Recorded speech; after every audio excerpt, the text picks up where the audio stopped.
Desde las oficinas de 30 en Colombia salimos a buscar las historias de emprendimiento que nos hicieran vibrar y encontramos un continente lleno de soñadores. Si hay algo que mueve a un emprendedor es la pasión y nosotros queremos que sus historias te contagien de la energía suficiente para seguir soñando grande y creciendo juntos. Por eso llevamos 30 al aire para mostrarte el negocio detrás del negocio. Nuestra invitada de hoy vino a llenarnos la oficina de color, del color que vive en sus ideas, en su marca y del color que brota de la creatividad que inspira cuando habla con pasión de su emprendimiento. Su marca comenzó como la solución a una necesidad que surgió en un día como mamá en apuros, pero se supo transformar a través del tiempo y según las necesidades de su entorno. Estuvo en el programa Shark Tank Colombia y nos inspira profundamente porque hoy proyecta llevar sus productos más allá de las fronteras. Pero sin más spoilers, que sea ella quien nos cuente su historia. Mil gracias por esta invitación. Me encanta esta oportunidad de hablar con 30 y de compartir mi experiencia y mi historia. Bueno, antes de presentémonos un poquito, cuéntanos quién eres y qué es un Merrymaker. Ok, bueno, yo soy Lucía Guarín, yo soy una mamá, soy una emprendedora multiapasionada y llegué gracias a mis hijas y a la experiencia de ser mamá, llegué a crear esta marca Merry Makers. Merry Makers un Merry Maker es una persona que crea momentos de felicidad. Lo soy yo al crear esta marca, tratando de llevar momentos felices a cada rincón del mundo, a cada hogar, con prendas lúdicas, pero también son mis hijas que inspiraron la marca y también es cada persona que recibe esta prenda y genera momentos felices. Son los papás cuando lo regalan o los tíos. Son personas que tienen esa buena energía de crear momentos felices. Bueno, contextualicemos un poquito a las personas que están escuchando qué tiene tu marca, qué vendes, qué ofreces, en todos los sentidos, desde el producto hasta lo que está implícito en eso. Bueno, Merry Makers es una marca de moda lúdica, es decir, que son prendas que además de vestir, tienen una función adicional y esa función es lúdica. Entonces tenemos, por ejemplo, chaquetas que se colorean, medias que se colorean, unos buzos que son un tablero para dibujar libremente y que luego se borra, un tablero borrable. Y muchas prendas más que están en proceso, pero que tienen esa misma función, ¿no? De permitir jugar y permitir vivir experiencias mientras se llevan puestas. No es tan común ver ese tipo de prendas en el mercado. Realmente no, siento que no tenemos, bueno, cuando empezamos hace 3 años no había competencia. Yo me hice todo el estudio de mercado para ver si había alguien haciendo algo similar y no encontré. Por lo menos en Colombia no encontré a nadie que tuviera un producto similar y los productos que tenían alguna función, como por ejemplo camisetas coloreables en que se usan mucho para merchandising, simplemente son prácticamente desechables, pero no tienen toda esta intención lúdica que hay detrás, porque no es simplemente colorear, es que, por ejemplo, en una chaqueta de dinosaurios está el dibujo del dinosaurio, pero están los datos y te permite unir una cosa con la otra, o la camisopa de letras, que es una camiseta que llevas puesta que tiene palabras que se leen igual de derecha a izquierda. Entonces, además de que las coloreas, lo puedes colorear mientras lo llevas puesta frente a un espejo o para jugar en familia. Tiene una función va mucho más allá de lo lúdico. Sí, entonces pues ya hay unas marcas que están empezando a integrar cositas lúdicas en sus prendas, pero digamos que como marca general y como concepto total de la marca no existe o no conozco. Bueno, un estudio de mercado, tienes muy claro, no tienes solo la propuesta de la prenda coloreable, sino que además está este tema lúdico de aprendizaje para los niños. Entonces, ¿cómo nació Merry Makers?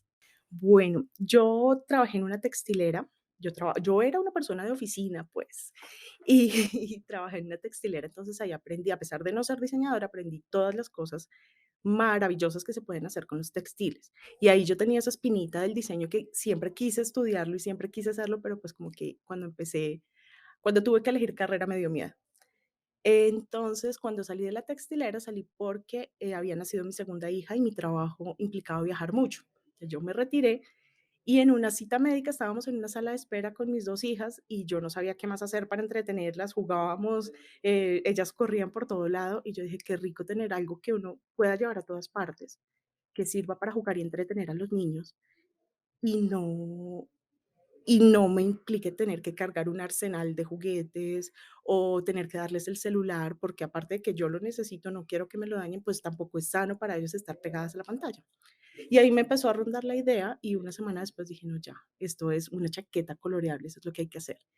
Y bueno, empecé a trabajar en eso, un mes después ya estaba al aire la chaqueta, la lanzamos en una feria de diseño, mandé a hacer las primeras 100 unidades, esperando que se vendieran en 6 meses, como empezando a explorar mercado, y se vendieron en un mes. Entonces eso No, fue, fue pues, un fue éxito. un éxito rotundo y ahí ya empezamos, pues, con toda. Hablemos un poquito de ese proceso, porque una cosa es decir, bueno, mis hijas necesitan algo más lúdico, yo quiero conseguirlo e ir y buscarlo en una tienda, y otra es decir, voy a crear un mercado para mis hijas y voy a crear un emprendimiento y lo voy a volver rentable a partir de esa idea. ¿Cómo fue eso? Bueno, digamos que el espíritu emprendedor lo he tenido, yo creo que desde que nací, o sea, yo me inventaba desde chiquita 1000 cosas, o sea, yo me inventaba máquinas, juguetes, mi tía cosía y yo iba a su taller a coger retazos y a crear muñecos, toda la vida he tenido eso y siempre me ha gustado hacer cosas que sirvan para algo. Por eso tampoco yo, digamos que compré el formulario en la universidad cuando tuve que elegir carrera para estudiar artes visuales. Pero yo fui a la facultad y yo veía gente haciendo esculturas y yo decía, es que yo no me veo haciendo eso, yo quiero hacer algo que sea un producto, que funcione, que lo que yo hago pues como que marque la vida. Ya digamos que después con el tiempo dije, bueno, el arte también sirve, pero, pero en el momento para mí era importante que lo que yo hiciera tuviera una utilidad. Entonces, bueno, de ahí digamos que mi espíritu emprendedor y las ganas de hacer cosas. En ese momento, la verdad, ahora que me lo preguntas, nunca se me ocurrió buscar si ya existía, o sea, como ir y buscar una chaqueta que se coloreara para que mis hijas lo hicieran. A mí, de una se me iluminó, es yo lo quiero hacer y yo lo voy a hacer y eso va a ser mi empresa. Pues bueno, obviamente tocaba probar la idea, ¿no? Pero la verdad nunca se me ocurrió como simplemente comprarla. Hay muchas personas que emprenden y uno escucha este tipo de historias. Es que yo tengo el gen emprendedor, yo ya había hecho estas cosas, cuando yo era chiquito vendía, hacía, no sé qué. ¿Tú crees que un emprendedor nace o se hace? Yo creo que se hace a partir de las ganas. Es decir, bueno, sí, hay gente como, pues como yo que lo tenía pues desde que nació, que desde los 2 años estaba ahí creando y haciendo cosas, pero eso es más como de mi personalidad creativa, porque también conozco mucha gente creativa que no es capaz de emprender y de dar ese paso en falso a ver si eso se puede convertir en negocio. Entonces sí creo que a partir de las ganas, eh, uno toma esa iniciativa de o crear un producto o crear un negocio, de educarse, porque también ser emprendedor implica educarse en todos los aspectos, ¿sí? O sea, uno puede ser muy experto en lo que sabe hacer, pero toca aprender de todo lo demás. Toca aprender de emprendimiento, toca aprender de relaciones públicas, de relaciones humanas, de todo. Entonces, pues creo que se puede hacer en el camino, es simplemente tener las ganas de hacer. Partimos de las ganas entonces. Vemos que las tuyas son gigantes y con esto y el éxito de esa primera colección entonces lo demuestra. ¿Cómo fue el proceso luego de eso? O sea, ¿cómo te diste cuenta que tuviste una idea muy exitosa que ahora era tu emprendimiento? ¿Cuál fue el siguiente paso? Para mí es súper importante y por eso empezó la empresa. El lanzamiento fue en una feria presencial, en una feria de diseño, a pesar de que el negocio está concebido para ser virtual, pues que sea una tienda virtual, un e-commerce, pero es muy importante empezar en un lugar presencial para ver la reacción de la gente. Las personas en una feria no tienen miedo de decirle a uno en la cara, eso está muy feo, eso no me gusta. Por ejemplo, con esa primera colección, la cremallera era lateral y mucha gente decía, pero ¿por qué me pones esa cremallera así? A mí eso no me gusta o eso está difícil de ponerse. Y eso solamente se entiende y solamente se vive en un lugar presencial, donde la gente no lo va a ver, donde la gente no tiene miedo, perdón, no tiene miedo de decir las cosas como son. En virtual la gente lo piensa, pero no se lo dice a uno. Entonces, bueno, esa fue como la primera y el primer paso para darme cuenta que sí había cabida para este negocio. Y luego fue, pues, empezar a crear más productos, empezar a crear más volumen para poder vender, utilizar muchísimo las plataformas digitales para posicionar la marca y para que finalmente el objetivo de que se venda virtualmente, pues, se pueda cumplir.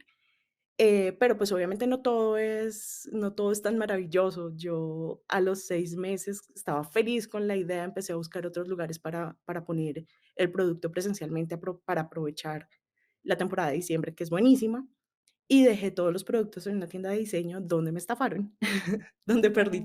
todo el trabajo que había hecho los 6 meses anteriores y toda la plata que le había invertido, pues, la perdí ahí.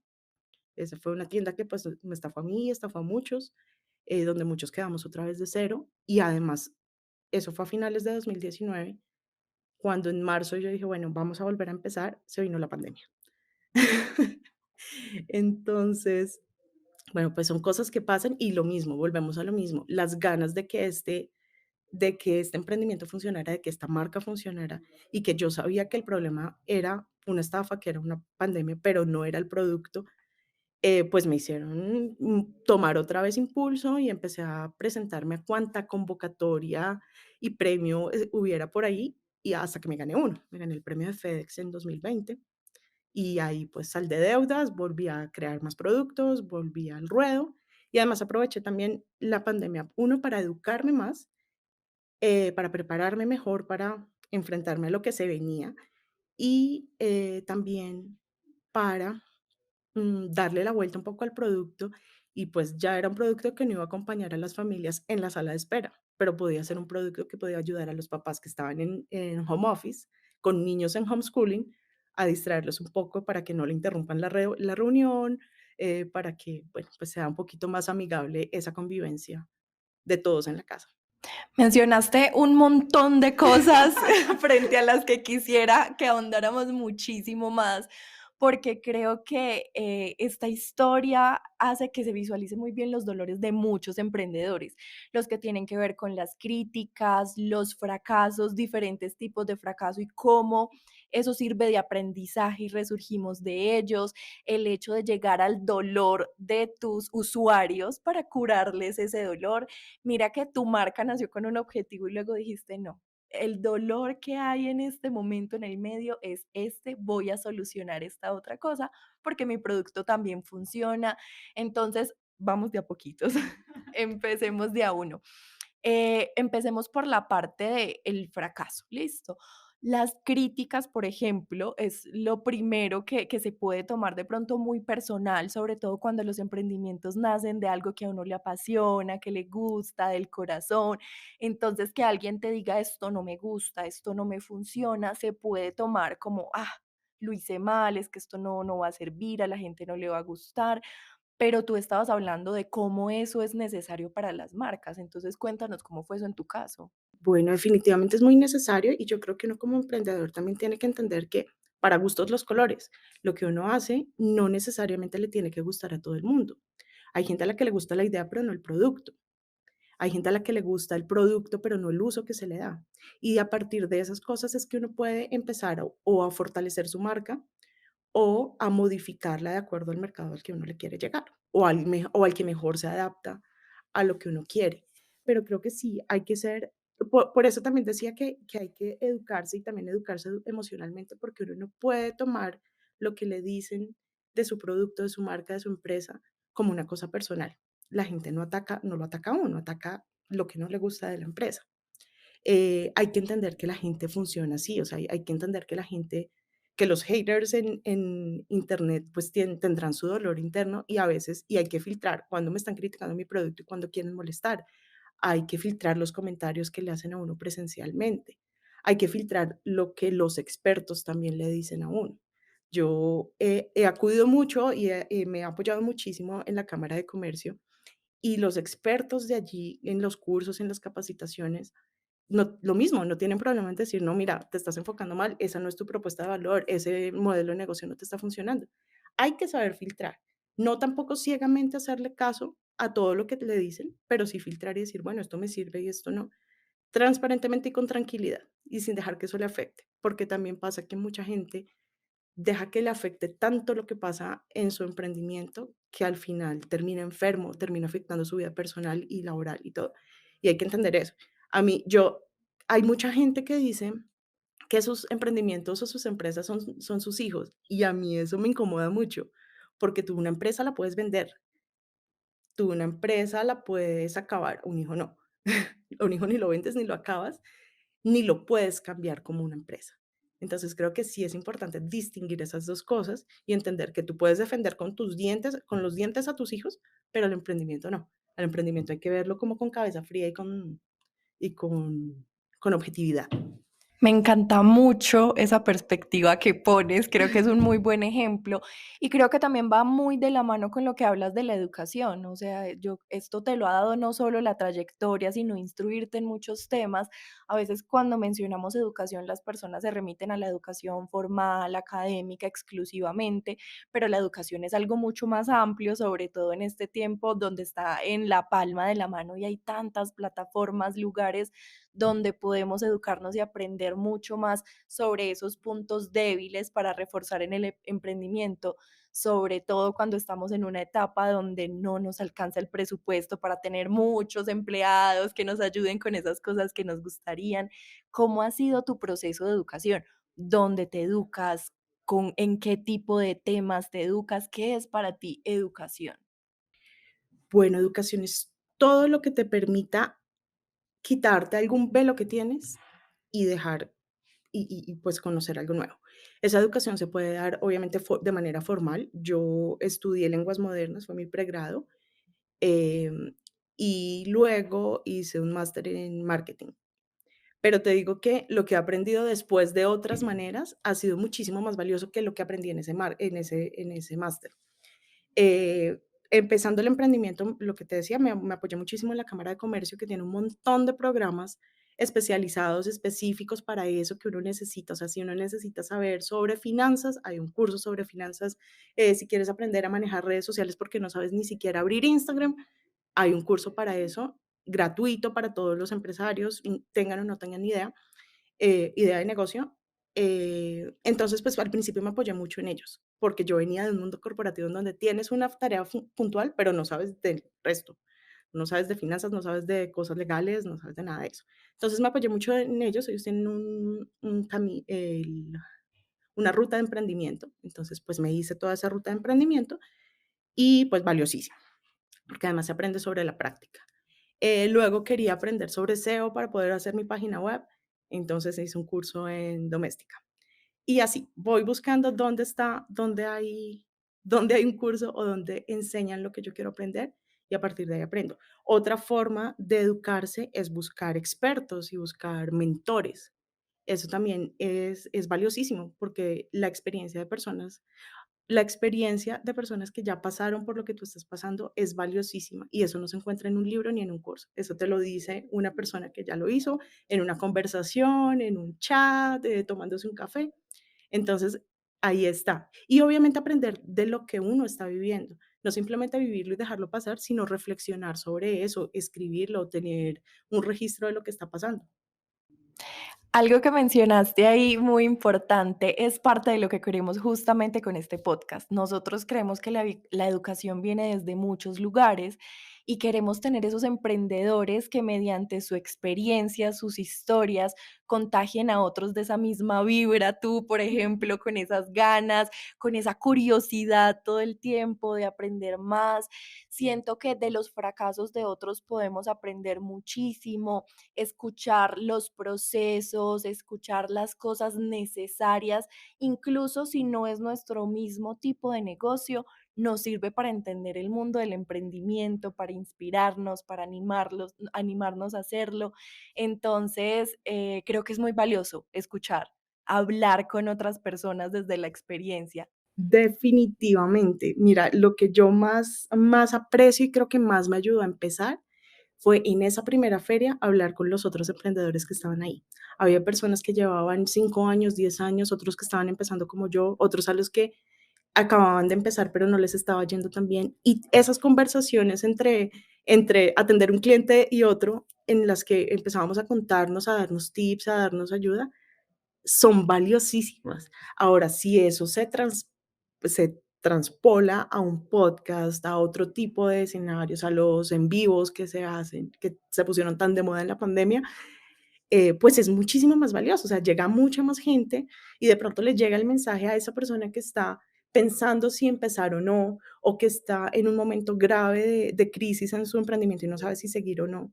Y pues bueno, sí, eso es valiosísimo. Yo por eso estoy feliz de estar acá, porque a mí me encanta poder compartir esa experiencia y esas historias que bueno, pues que hacen que estemos acá sentadas. Tengamos en cuenta que tu negocio está pensado para ser digital, para venderse digitalmente, pero eso no significa que no tengas contacto con otras personas. Incluso encuentras maneras de crear esos lazos, esos vínculos, ir a esos aprendizajes. ¿Cómo se combina en un emprendimiento digital esa presencialidad? Bueno, para mí es importante por lo menos una vez al año estar en algún evento presencial con la marca, es decir, como una feria. El año pasado estuvimos en la Feria del Hogar, por ejemplo. Es importante para que el mundo nos conozca, para llegar a esas personas que no están en digital y para llegar a esas personas que no están en el mundo digital, para escuchar todo ese feedback que tiene la gente cuando ve el producto de una sola vez. Em, pero por otro lado también es estar en eventos de networking. Yo, por ejemplo, hago parte de la red de líderes de Facebook, que es una red totalmente virtual, pero en la que todo el mundo está apoyándose. Estamos todo el tiempo buscando oportunidades se me olvidó la palabra, de exposición. Em, y así hago parte de diferentes comunidades, busco eventos de networking presenciales o digitales, y eso me permite pues abrir el mundo a muchas ideas, ideas de eso, de exposición, ideas de producto, colaboraciones que también son súper importantes. Háblanos un poquito de ese tema del networking. Hay personas que ya lo están haciendo y lo conocen y están muy empapadas del mundo digital, pero no todos tienen ese mismo conocimiento. ¿Qué es el networking? ¿Cómo se hace? ¿Con qué se come? Bueno, networking pues es una palabra muy sofisticada, pero en realidad es hacer amigos y es hacer amigos dentro de la misma industria o dentro del mismo campo en el que estamos. Y eso permite crear conexiones, que eso, bueno, en realidad eso sí es el networking, crear conexiones que te permitan hacer colaboraciones, que te permitan ir un poco más allá, sea en este proyecto o sea futuro, y eso permite además tener una buena vida como emprendedor, porque también siendo emprendedor se está muy solo. Si uno es el único en su emprendimiento, pues está solo en la casa. Y si no, pues estar hablando con proveedores y nada más. Entonces, tener un grupo de amigos emprendedores que están viviendo lo mismo, que se están soportando, es buenísimo. Es como cuando uno tiene amigos en la oficina, solo que la oficina ahora tiene divisiones que son diferentes emprendimientos. Yo creo que a veces nos complicamos mucho con los términos modernos que hablan de todas esas cosas técnicas que tiene que tener el emprendimiento, pero realmente es volver a lo básico. El networking es una palabra que suena muy difícil, pero es algo tan básico como hagamos amigos. La educación es algo que se puede ver muy grande, pero es algo tan sencillo como sea curioso y busque información. Y a partir de ahí hay un montón de otros procesos que son volver a lo básico. ¿Con qué tipo de cosas sientes tú que volví a lo básico y de pronto encontré aprendizajes muy grandes? Por ejemplo, aprendiendo sobre finanzas, yo decía, no, finanzas, yo no trabajo con eso, yo no sé, contabilidad para mí era el coco, o sea, cómo llevar la contabilidad de su negocio, y yo era como, no, ¿qué voy a hacer? Qué susto. En realidad son las matemáticas básicas de tercero de primaria, o sea, sumar, restar, multiplicar y dividir, que si uno está en un negocio, pues tiene que dar plata, tienen que ser positivos los números, y si son negativos, pues no funciona. Eso sobre todo, pero lo que dices es muy cierto, o sea, a veces nos complicamos con los términos de moda, con que es ser emprendedor y que es ser empresario. Nada, las cosas son, entre emprendedor y empresario, las cosas son es negocios. Y realmente todo es mucho más simple de lo que parece.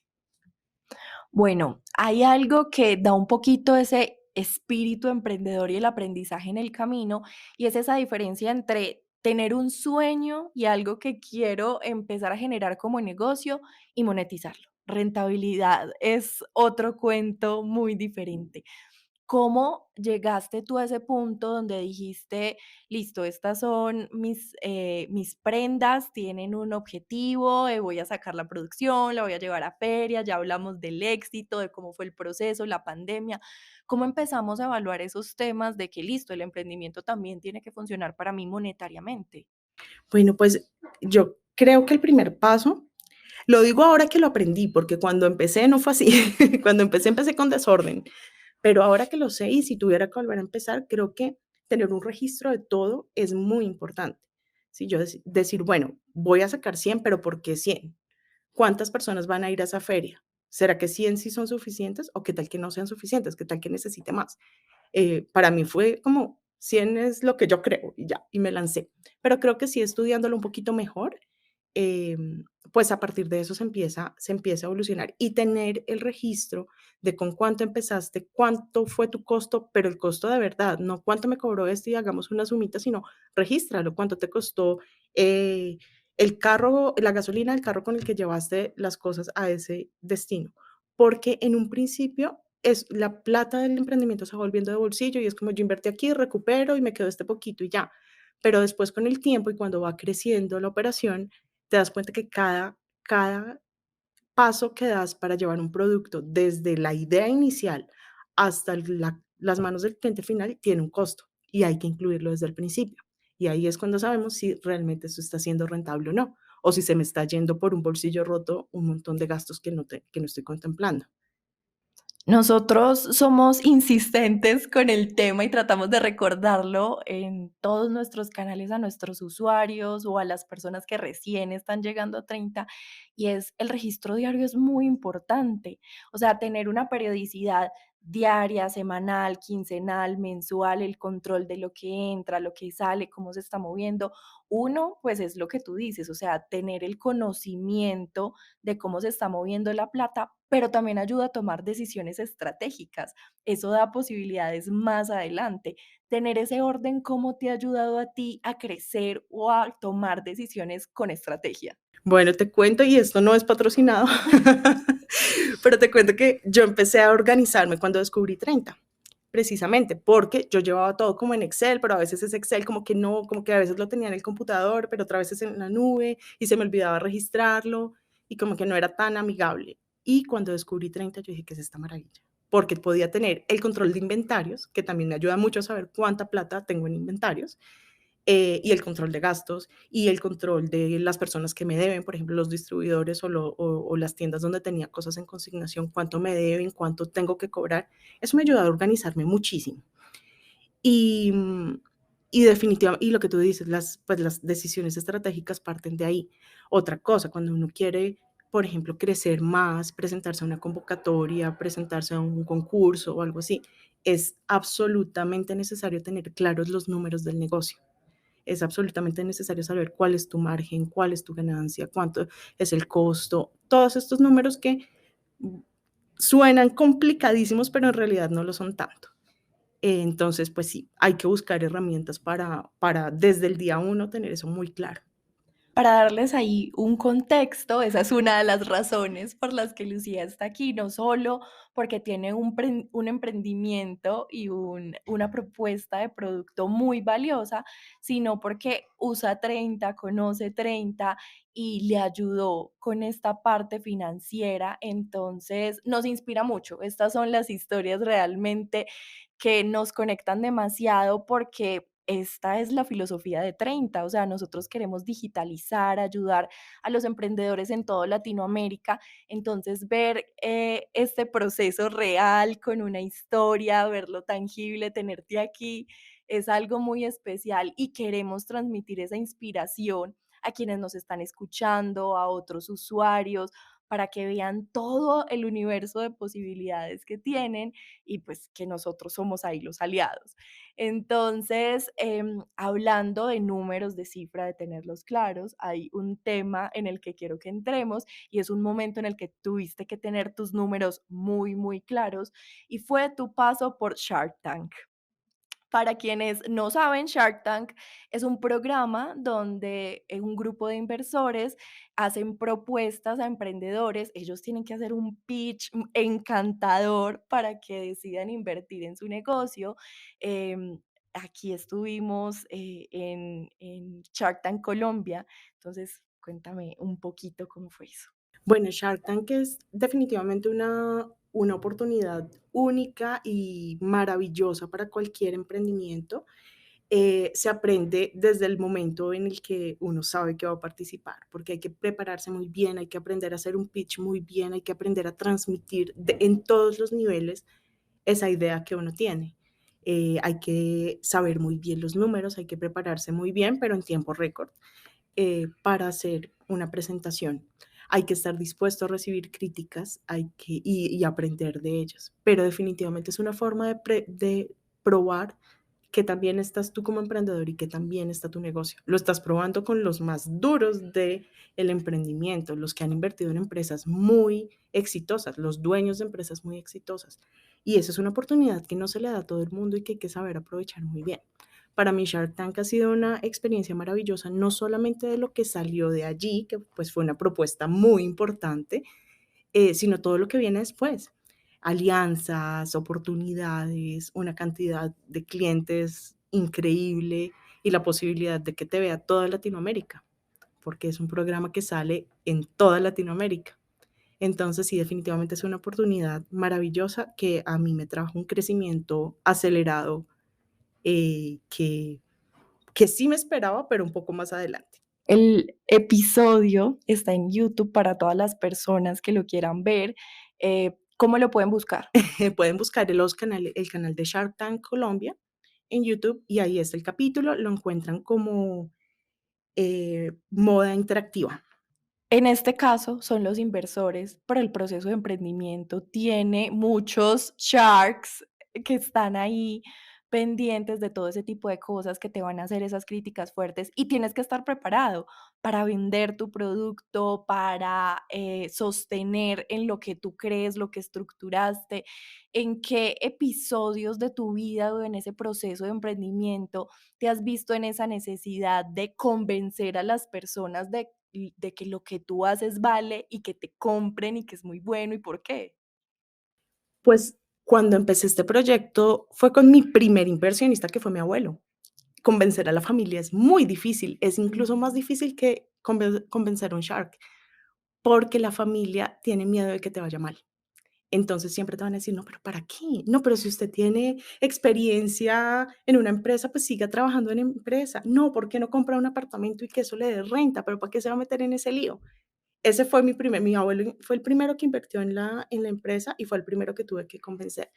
Pero, como decía una inversionista en un evento que estuve hace poco, ella decía: "Es que nosotros no le invertimos al proyecto, le invertimos al emprendedor", porque está esa actitud, o sea, si es una persona como que se derrota fácilmente, que no acepta la crítica, que no acepta que el proyecto vaya a tener un cambio, no le van a invertir, Ujú.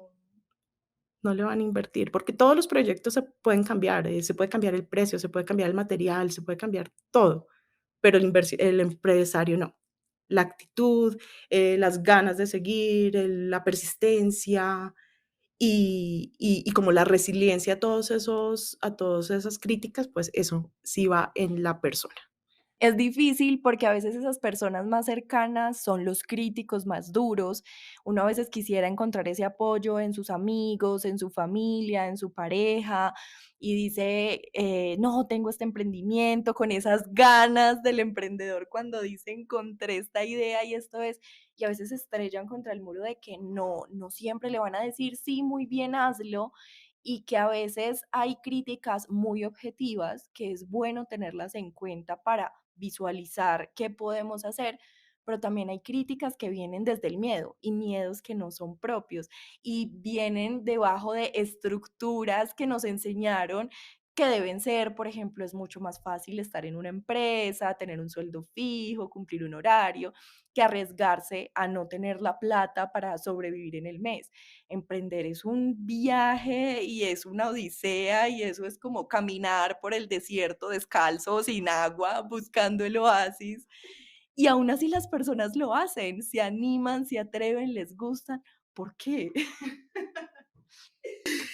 ¿Por qué? Porque tenemos viva la gana de que funcione. Claro, hay un montón de historias de gente a la que no le va bien y hay mucha gente que, sobre todo, es la que está con esa estabilidad, que le dice a uno: "No, es que le va a ir mal, no, es que eso no da plata, ¿cómo va a vivir? ¿De qué va a vivir?". Pero también hay un montón de casos que son súper exitosos. Los casos de los Sharks, los casos de los dueños de Amazon, de Google, de Facebook. Y en esos casos es en los que los emprendedores vivimos soñando que vamos a tener éxito, gracias a esos casos. A veces ese pensamiento es muy importante, no, a veces no, siempre es muy importante. Está ese síndrome del impostor que le dice a uno, ¿y si te va mal? ¿Y si fracasas? ¿Y si esto no era? ¿Y cómo voy a lograr lo que yo me sueño? Pero cuando uno se atreve a ir por su emprendimiento, creo que también es importante decir, ¿y si me va bien? ¿Y si lo logro? ¿Y si llego a donde me sueño? ¿Y si este producto le gusta a la gente? ¿Y si contagio esta filosofía que hay detrás de mi marca? Entonces, vale la pena arriesgarse porque incluso en el supuesto fracaso hay aprendizajes muy grandes. Cuando uno conoce ciertos emprendedores se da cuenta que el emprendimiento exitoso no es el primero. Para la mayoría, por ejemplo, es el emprendimiento exitoso después de 5 que se quebraron y lo siguen intentando, pero esos 5 que se quebraron fueron el aprendizaje para que a ese le esté dando éxito. Precisamente. Entonces, en tu camino, ¿cuál ha sido ese aprendizaje que te llevó a decir: "Este tuvo éxito"? Bueno, yo antes de este también tuve otros emprendimientos, igual que todos los Por que ejemplo. ahí está. Sí, y mira, yo salí de la universidad y no quería emplearme porque, pues, mi carrera era para ser profesora y yo quería era ser empresaria. Entonces, me inventé una academia de idiomas que no funcionó porque trabajé, pues, mi socio y mis empleados eran mis amigos de la universidad, que además se la pasaban era de rumba y además eran como que no llegó a la clase, reempláceme otro. Ahí aprendí definitivamente que pues las cosas no podían ser así y que sí uno puede trabajar con amigos, pero toca dejar las cosas súper claras. Con Merry Makers, por ejemplo, hice 2 colaboraciones que fueron a cara del público muy exitosas porque eran ideas novedosas y chéveres, innovadoras, pero por detrás el desorden era terrible, que al final a ninguna de las partes le dejó económicamente nada bueno. Entonces, sí, lo que tú decías es muy cierto. Realmente uno aprende de los errores, uno aprende de los fracasos, uno aprende de esa persona que le dijo, no, por ahí no era, no, eso no me gustó, o de quedarse con un producto porque no se vendió. De ahí es que se aprende, porque en esos momentos sí uno se deprime, uno se siente triste, uno dice qué pasó, pero si se toma el tiempo de decir, bueno, veamos de verdad qué pasó. Fallaron los números, falló la estrategia, falló la operación, ¿qué falló? Y ahí uno aprende para no volverla a embarrar. O sea, si uno se cae 2 veces con la misma piedra, pues no, pues por ahí no es. Sí. Aprenderse a parar de esas piedras grandes, yo creo que es algo que enseña el emprendimiento. Los emprendedores se vuelven expertos, o sea, terminan con muchas cicatrices que son también sus emblemas de guerra y de decir, mire que lo he logrado. La pandemia fue uno.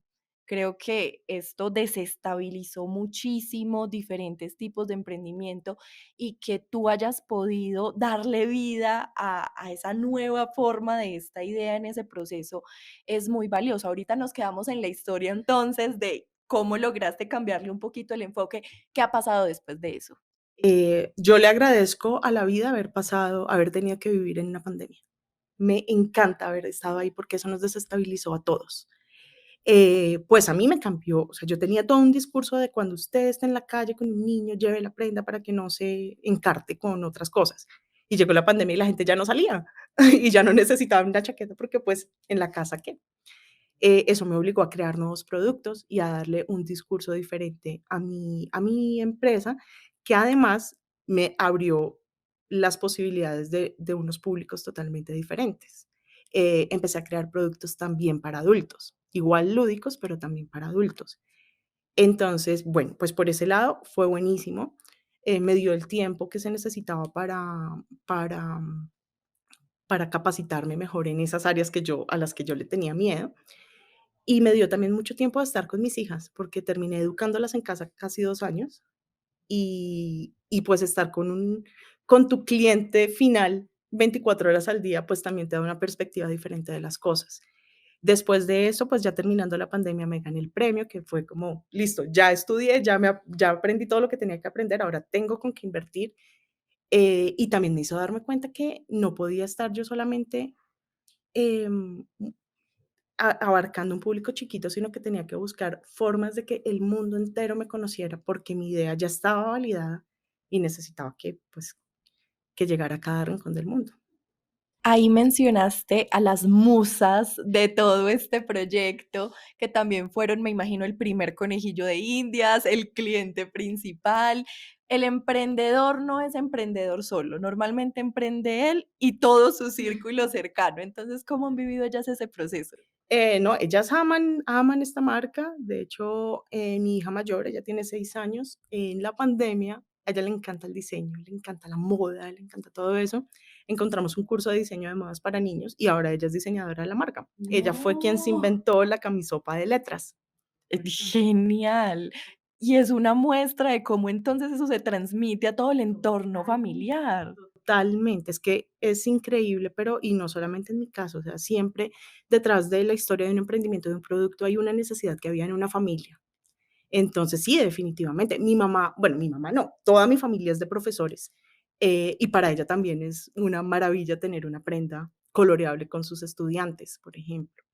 Eh, Mis hijas son modelos, pues, Miranda es diseñadora de muchos productos, con ellos probamos todo. Y además, pues, yo siento que para ellas es una escuela, ¿sí? O sea, yo hablo con mis hijas y ellas dicen: "Yo voy a hacer cuando yo sea grande voy a tener una marca, yo cuando sea grande voy a tener una empresa de tal cosa, voy a ser odontóloga", pero ella no va a ser la odontóloga que trabaja para alguien, sino que ella se inventa que va a ser, una fábrica de sonrisas y que no sé qué. Entonces, claro, o sea, aparte de que funciona, que es de lo que vivimos en este momento, pues nos está dando unas enseñanzas maravillosas. Y son visionarias, porque no es una odontología, es una fábrica de sonrisas. Hablemos de esa propuesta de valor, en tu caso, en tu marca y pensándolo como en que todos los emprendimientos deberían tener como esa propuesta de valor. Tú pudiste vender chaquetas, solo chaquetas. Entonces, ¿cómo llegaste a un punto de estructurar muy bien eso? Yo creo que en este momento, donde hay tanta difusión de todo y donde hay tantas propuestas, tantos productos, donde emprender cada vez es más fácil, es necesario diferenciarse. Es absolutamente necesario. O sea, yo no puedo vender una chaqueta de un unicolor y ya, y cómprame la chaqueta. Tiene que tener algo adicional. Pero por otro lado, además, pues yo tengo muchas ideas locas, o sea, para mí todo tiene que tener un poco más allá, tiene que servir para algo más, ¿sí? Entonces, eso está en todo en mi emprendimiento, o sea, yo no entrego la chaqueta en una caja estándar. Mi caja la diseñé y es una maleta que hace referencia a esas salas de espera y además la maleta es coloreable, pero además es compostable, pero además tiene todos los personajes. Sí, creo que es absolutamente necesario, diferenciarse, y yo creo que si vemos todas las empresas que están naciendo y que están siendo exitosas en este momento, algún diferenciador tienen. Tienen una cosa que hace que uno diga: "Guau". O sea, tiene que tener como ese efecto guau para que se diferencie, si no es uno más, es un genérico más. Dijiste que tus cajas son compostables y aquí quiero que entremos en un tema delicado.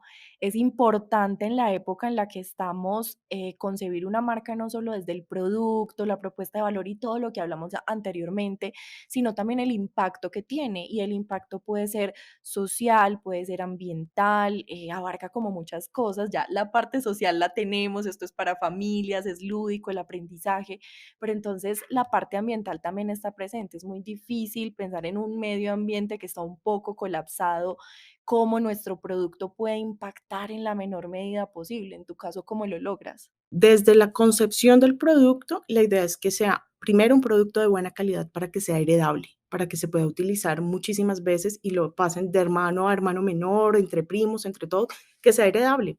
que es muy importante porque los textiles no se devuelven a la tierra fácilmente. Pero además, en la industria de la moda utilizamos muchísimo plástico. Para entregar un producto higiénico, entonces usamos una bolsa de plástico. Para poner una etiqueta, usamos una plastiflecha de plástico. Y todos esos plásticos y microplásticos, pues, afectan muchísimo al ambiente. Nosotros no usamos plásticos, las etiquetas son compostables, son hechas a base de caña de azúcar. La caja en la que viene el producto, que fue una necesidad para poder hacer los envíos, porque en realidad, pues, usar una caja también es contaminar. Pero entonces dije, bueno, pues si nos toca usar una caja, hagamos una caja que sea compostable, que sea reutilizable y que la gente no la bote. Es una maleta. Entonces en la caja dice, utiliza esta caja para guardar tus tesoros. Si se convierte en una caja que está en la casa de la gente, pues entonces no vamos a contaminar tanto. Y por otro, también la reutilización de la prenda. Si tiene más de un uso, valió la pena todos los recursos que se utilizaron para hacerlas. Y es también muy importante lograr que todas esas acciones beneficien a la marca. Claro, estamos beneficiando al ambiente, pero también en esa caja, pues que nos costó unos recursos y que pues estamos tratando de que no afecte el ambiente, pues se convierte también en una pieza de marketing. Y por otro lado, también estas acciones amigables con el ambiente las está pidiendo el público y hay que hacerle caso. Todos nuestros clientes son, esta bolsa, la bolsa en la que van las bolsas de envíos son de maíz también. Entonces la gente, esta bolsa, sí, súper chévere. Esta es la marca que entrega con la bolsa compostable, con la caja compostable, que la caja es coloreable, ay, qué chévere. Todo eso también ayuda a la marca y lo pide el público. Súper bien, eso ayuda también a reforzar esos valores de marca y que la gente se conecta mucho con eso. Las personas ahora no solo se conectan con productos, sino con una filosofía, lo que la marca defiende, lo que hay detrás y sobre todo en estos temas que pues realmente nos preocupan a todos. Y creo que tú encontraste una muy buena forma de hacerlo porque lo utilizas con doble propósito. Hacer marketing a partir de eso es muy buena estrategia porque claro, la preocupación a veces son los costos. Claramente hay ciertos costos que varían dependiendo del material. El plástico es masivo porque es barato. Entonces, encontrar esa forma de sacarle el máximo provecho a eso que te está costando un recurso me parece pues una iniciativa genial. A partir de eso y teniendo en cuenta como toda la visión que tienes hacia dónde va Merry Makers. Bueno, pues creo que lo he dicho como un montón de veces que quiero llevar Merry Makers a cada rincón del mundo. Ya lo estamos haciendo pues a través de, este es un muy buen souvenir de gente que viene a Colombia y se quiere llevar un producto hecho en Colombia para entregar a un niño en otro país. Entonces, pues por medio de clientes así hemos llegado de verdad a cada rincón del mundo, pero la idea ahora es entrar a Amazon, entrar al mercado de Estados Unidos teniendo el producto allá, porque es un mercado masivo y maravilloso que además, pues, teniendo una ganancia en dólares, se ayuda a estabilizar un poco la economía que nos tiene tan afectados a todos. Y también lograr hacerlo para venta directa desde nuestro e-commerce. Y por otro lado, hablando de la responsabilidad social, me han llegado muchas propuestas de gente que quiere vender el producto, pero no tiene con qué invertir. No tiene cómo ser un distribuidor que invierta en el producto para venderlo, pero tiene todas las ganas. O sea, estas ganas que tengo, que yo les transmito a través del micrófono, las tiene muchísima gente, pero que no tiene los recursos. Entonces, la idea es hacer un grupo de vendedores freelance que ganan simplemente por llevar tráfico a mi tienda y le dan un código a su vendedor. Ellos ganan por eso y pues ayudan a que la marca se venda en cada rincón de Colombia, del mundo, del universo. Visionaria, es de familia, o sea, es la genética la que viene ahí. Me encanta escuchar todo ese tipo de cosas porque a través de todo el episodio nos has transmitido mucha inspiración con esas ganas, con la proyección que tienes, con la manera en la que te has levantado de los fracasos y ver que te estás expandiendo incluso a través de las fronteras. Yo creo que da mucha alegría. Ay, muchas gracias. Me alegra mucho eso, me alegra mucho poder de verdad transmitirlo. Me gusta mucho, o sea, me apasiona hablar de lo que me gusta, pero me gusta mucho también inspirar gente. O sea, te cuento que la primera vendedora que yo tuve era una persona que nunca había, o sea, era su primer trabajo, esa vez. Y 2 años después la llamé a ver si podía atender en una feria y me dijo: "No, es que, estar contigo me inspiró y ahora tengo mi negocio". Y para mí eso fue maravilloso. No tenía quien atendiera el stand, pero por lo menos había inspirado a alguien a que empezara y eso es maravilloso. El eslogan de este podcast es el negocio detrás del negocio. Sobre negocios van a encontrar muchas cosas en internet. Pueden buscar y hay páginas, hay otros podcasts, hay muchos invitados exitosos que hablen de cómo manejar las finanzas, de cómo el negocio se volvió gigante y cómo usted también lo puede hacer. Nosotros queremos saber lo que hay detrás, las historias de vida, queremos hablar de las personas, queremos hablar de los procesos. Entonces, teniendo en cuenta el negocio que hay detrás del negocio, ¿cuál es el mejor consejo que tú sientes que tu aprendizaje te ha dado y que le puedes compartir a otros emprendedores? Que no hay que tenerle miedo, no hay que vencer el miedo y hay que dejar al impostor donde debe estar, por allá lejos en la imaginación de otro. Pero hay que empezar. Si uno tiene ganas de empezar un negocio, hay que empezar. Con miedo, sin miedo, pero hay que dar ese primer paso. Y con miedo o sin miedo hay que atreverse a aprender de contabilidad, de finanzas, de entregas, de todo. Hay que empezar, hay que dar el primer paso. Muchas personas esperan a que el miedo desaparezca, incluso creen que quienes emprendieron empezaron sin miedo. Es que ellos pueden porque es que a ellos no les da miedo, el miedo que a mí me da. Se empieza con miedo. Empieza con miedo y el miedo nunca se va, pero uno también puede darle la vuelta al miedo y volverlo como un combustible para hacer las cosas. Como cuando alguien se lanza de un paracaídas, pues siempre está el miedo, pero también puede ser una experiencia maravillosa. Y las cosas que dan miedo son las mejores cosas, son las que más se disfrutan después. Además que es una delicia uno poder decir, yo hice esto, yo hice una empresa que funciona, yo hice un producto que gusta o que no gusta, pero yo lo hice. Qué orgullo. Qué orgullo que te llamen para y te inviten a un podcast, que te eso de verdad da mucho orgullo. A mí, cada vez que alguien me invita a un live, a un podcast, a un programa, se me llena el corazón de felicidad, no por ego, sino porque saber que lo que tú estás haciendo impacta y le llama la atención a alguien es súper valioso hasta para tener, autoestima. Lucía, muchas gracias por hacer parte de la primera temporada de 30 al aire. Gracias por compartirnos tu historia, por darnos consejos, por hablar de tu proceso. Y bueno, nos seguimos escuchando entonces en los próximos episodios. Se viene una nueva temporada muy pronto para que estén pendientes. Pero antes de irnos, cuéntanos dónde te encuentran y cómo te pueden seguir. Bueno, me encuentran en todas las redes sociales, todas, como Merry Makers Kids, o buscan mi nombre, Lucía Guarín, y ahí también seguro llegan a Merry Makers. Pendientes porque en el próximo episodio volvemos al aire. ¿Inspirado? Nosotros también. Por eso seguimos conectados con las historias en nuestros demás canales. Síguenos en Instagram, Facebook y TikTok como @30.co o ingresa a nuestro sitio web 30.co. Ahora salimos del aire, pero nos vemos en el siguiente episodio.